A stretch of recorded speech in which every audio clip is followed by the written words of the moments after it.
Sometime in the next 60 days, you're going to stand at a checkout, look at your total, and think, am I buying more than usual? You're not. You're buying exactly what you always buy. Same store, same brands, same habits. But the number is higher. And the frustrating part is there's no single thing you can point at. Nothing dramatic happened this week. No headline you missed. Just a quiet, persistent feeling that money is moving faster than it used to, with no obvious explanation. Here's the explanation. The tariffs that dominated every dinner table argument in 2025, the ones everyone debated, got angry about, and then largely forgot about, those didn't disappear. They didn't get canceled. They didn't get negotiated away quietly in the background. They got delayed, and the delay just ended. Here's what's genuinely strange about the tariff story. When the announcements came in 2025, the economic commentary was immediate and unanimous. This was going to be inflationary. Prices were going up. Consumers were about to feel it. And then, for the better part of a year, the thing that was supposed to happen didn't. Prices didn't spike dramatically. The shelves looked identical. Life continued more or less as normal, which left people with one of two conclusions. Either the economists had overstated the impact, or something in the system had quietly absorbed it. The second one is correct.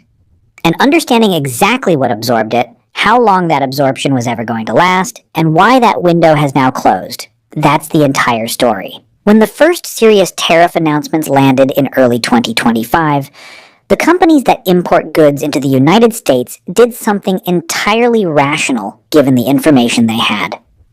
They looked at the timeline, did the math, and placed the largest orders their warehouses could physically accommodate. Not because demand had suddenly surged, but because they knew that every container arriving after the tariff deadline was going to cost meaningfully more. This is called inventory front-loading, and it happened simultaneously across almost every major import category as businesses raced to lock in pre-tariff pricing before the window closed. What that created was a 6 to 12 month cushion of goods purchased at the old price, sitting in distribution centers across the country, slowly making its way to store shelves. That cushion is what most consumers have been living inside without realizing it. Every appliance, pair of shoes, piece of clothing, or consumer electronic you bought in the past year had a reasonable chance of being sourced before the tariff hit, meaning the retailer had no particular reason to charge you more yet because their own cost basis hadn't changed yet. U.S. import volumes dropped sharply in Q4 2025, and the explanation wasn't softening consumer demand. It was retailers deliberately drawing down existing inventory rather than placing new orders at tariff prices. They were buying time, waiting for a political resolution, a negotiated deal, some off-ramp that would make the whole issue go away before they had to restock at the new cost structure. That resolution didn't materialize. And, at a certain point, regardless of what you're hoping for politically, the physical reality of empty warehouse space forces the decision. Reorders are now happening at tariff prices, and those costs are moving through the supply chain toward the register you'll be standing at in the next 30 to 60 days. This doesn't land everywhere at once. Different products have different buffer depths, different supply chains, different reorder cycles, which means different timelines for when you feel it. Here's what's coming and when.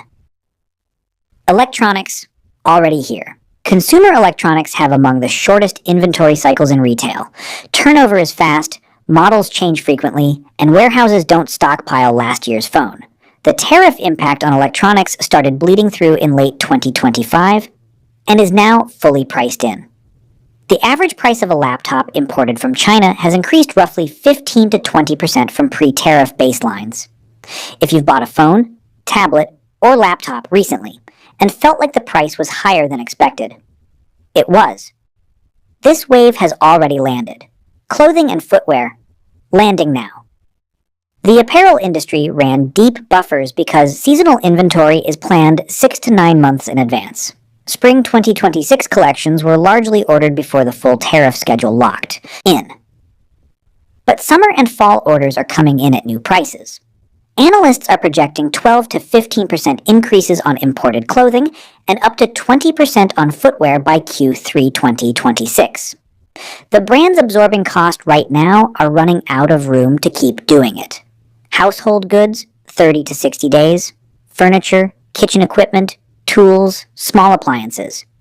These categories have longer inventory cycles because the products are bulkier and retailers carry deeper stock. But the buffer is thinning. Wayfair, Williams-Sonoma, and several mid-tier furniture chains have already signaled price increases in their Q1 2026 guidance. What they're describing as modest adjustments in earnings calls will show up as noticeably higher sticker prices by early summer. Auto parts, 60 to 90 days. This one is underreported. 40% of auto parts used in U.S. repair shops are imported. The tariff structure on components from Mexico, Canada, and China hit a category that American consumers have almost no domestic alternative for. You cannot easily source a replacement alternator from Ohio when the entire supply chain runs through Monterey. Parts prices at repair shops are projected to increase 8 to 12% by mid-year. If you're driving an older vehicle and deferring maintenance, the window on doing that affordably is closing. Food inputs, 90 days, and beyond. This is the slowest and least visible wave. Food tariffs affect packaging materials, agricultural equipment, fertilizer components, and processed food ingredients more than raw produce. But the compounding effect of higher input costs across the entire food production chain adds up. The USDA projected food-at-home inflation of 3 to 4% for 2026 before any of the current supply chain pressure was factored in. Revised estimates now run closer to 5 to 7% for the second half of the year. Here's where this gets structurally worse than any single tariff analysis captures. Retailers and manufacturers have two jobs right now simultaneously: absorb tariff cost increases on imported goods, and absorb rising energy and diesel costs on everything they move domestically.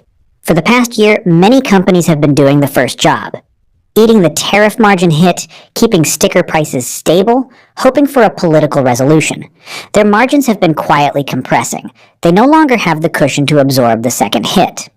When a business that has already eroded its margins by 3 to 5 percentage points absorbing tariffs now faces a 15 to 20% increase in shipping costs, something breaks. They cannot eat both. The only option left is the price tag. This is the mechanism behind why price increases tend to arrive suddenly rather than gradually. Businesses absorb until they can't. Then they adjust. And when they adjust for everything at once. The tariff cost they've been eating, the energy cost increase, and often a small additional buffer for future uncertainty. What looks like a sudden spike at the register is actually 12 months of deferred pain arriving simultaneously. You're not imagining the checkout sticker shock. You're feeling a year's worth of delayed reckoning at once. Here's the thing that most of the tariff coverage has gotten fundamentally wrong. People treat this as a political story. Tariffs go up, prices go up, administration changes, tariffs come down, prices come down. Simple cause and effect. The political lever goes one direction, the economy follows. That's not how supply chains work. The inflation you are about to feel in the second half of 2026 was mathematically locked in 12 to 18 months ago. It was locked in the moment importers placed their front-loaded orders, ran down that inventory, and had to reorder at tariff prices. That sequence is now complete. The pipeline is full of higher-cost goods moving toward your store shelf right now. The Federal Reserve cannot fix this with a rate decision. A rate cut does not reduce the cost of a container of goods that was manufactured in Vietnam, tariffed at the border, and is currently sitting in a distribution center in Ohio waiting to be shipped to your local retailer. The White House cannot fix it with an announcement. Even if tariffs were suspended tomorrow, which they haven't been, the goods in that pipeline were already purchased at tariff prices. The retailers who bought them need to recover that cost. This is not a policy story. It's a pipeline story. And pipelines operate on physics, not politics. The prices coming are not a reaction to what's happening now. They're the physical consequence of decisions made in 2025 that are only now completing their journey to your wallet. By the time most people connect their rising grocery bill or their expensive summer wardrobe to the trade policy arguments of last year, the moment to prepare will have passed. You're watching this now, that window is still open. What to actually do? 4 things, specific and connected directly to what I've just explained. Not generic advice. First, Audit the categories with timing in mind. If you need a major appliance, electronics, or household goods in the next 6 months, the case for buying now rather than later is unusually strong. This is not normal consume now advice. This is based on the specific pipeline mechanics I've just walked through. Prices in these categories are not coming down. They are moving in one direction on a documented timeline. Second, if you carry credit card debt, attack it before the broader inflation hits your budget. When 5 to 7 categories of your monthly spending are increasing simultaneously, the psychological pressure to put everyday costs on credit goes up. The people who enter that environment already carrying a balance are the ones who end up compounding the problem. Paying off debt at 22% is a guaranteed 22% return. Nothing in this market offers you that. Third, do not adjust your investment contributions. The inflation environment I've described is one of the best arguments for staying invested that exists. Cash erodes in an inflationary period. Equities, specifically broad index funds, have historically been among the best inflation hedges available to retail investors over a 5 to 10 year horizon. The volatility you're seeing right now is not a reason to pause. It is the cost of admission to the returns on the other side. Fourth, this is the one most people skip. Have the conversation about fixed versus variable costs in your life before the pressure arrives. Your rent or mortgage is fixed. Your subscription services are mostly fixed. But your grocery bill, your fuel, your discretionary spending, those are about to get meaningfully more expensive in a compressed window. The households that fare best through inflationary periods are not the ones with the highest income. They're the ones who made their budget adjustments before the squeeze, not during it. The most interesting thing about the tariff story isn't the trade politics. It's the timing gap between cause and consequence. Most economic pain arrives with a delay. The decisions that create it and the moment you feel it are separated by months, sometimes years, of invisible pipeline activity. By the time the signal is loud enough for most people to notice, the preparation window is closed. The inventory buffer was that delay. It was a year-long cushion that made 2025 feel more manageable than it should have. And it quietly expired. What's coming isn't a crisis, it's a correction. Prices catching up to costs that were always going to be passed through, just on a timeline that made them easy to forget about. You haven't forgotten, and that's worth something.